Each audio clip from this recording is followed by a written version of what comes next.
Hi అండి, welcome to smart kitchen. ఈరోజు మన కిచెన్లో నేను చేస్తున్న రెసిపీ వచ్చేసి పిల్లలకి పెద్దలకి ఇమ్యూనిటీ పవర్ పెంచే డ్రై ఫ్రూట్ లడ్డు అయితే చేస్తున్నానండి.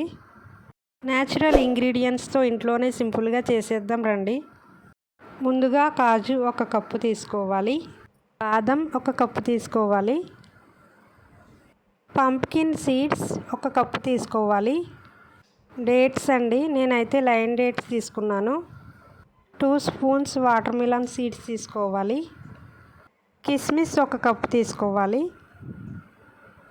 కాజు బాదం చిన్న చిన్న ముక్కలుగా కట్ చేసుకొని తీసుకోవాలి. డేట్స్ అయితే మిక్సీ పట్టుకోవాలి. ముందుగా స్టవ్ వెలిగించి ప్యాన్ పెట్టుకోవాలి. 1 స్పూన్ నెయ్యి వేసుకోవాలి.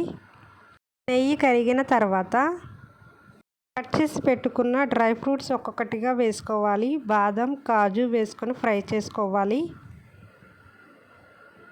ఫ్లేమ్ సిమ్లో పెట్టి ఫ్రై చేసుకోవాలి. బాగా రోస్ట్ అయ్యే వరకు ఫ్రై చేసుకోవాలి. కాజు బాదం ఫ్రై అయిన తర్వాత పంప్కిన్ సీడ్స్ అయితే వేసుకొని ఫ్రై చేసుకోవాలి. ఒకసారి కలిపిన తర్వాత వాటర్ మిలన్ సీడ్స్ వేసుకొని ఫ్రై చేసుకోవాలి. కిస్మిస్ వేసుకొని ఫ్రై చేసుకోవాలి.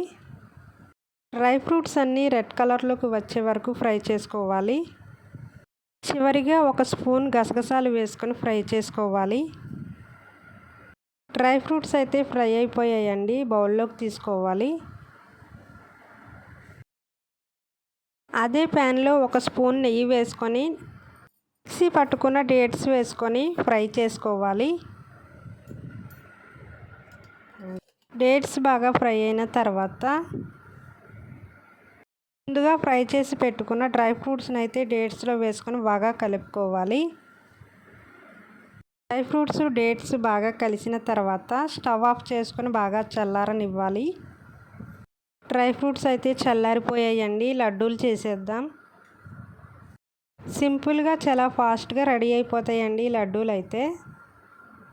Healthy and tasty dry fruit laddu అయితే రెడీ అయిపోయిందండి. ఎయిర్ టైట్ బాక్స్లో పెడితే ఒక 1 మంత్ వరకు స్టోర్ చేసుకోవచ్చండి. మీరు కూడా ట్రై చేయండి, ఎలా వచ్చిందో నాకు కామెంట్ చేసి చెప్పండి. నచ్చితే లైక్ చేయండి, షేర్ చేయండి, సబ్స్క్రైబ్ చేసుకోండి.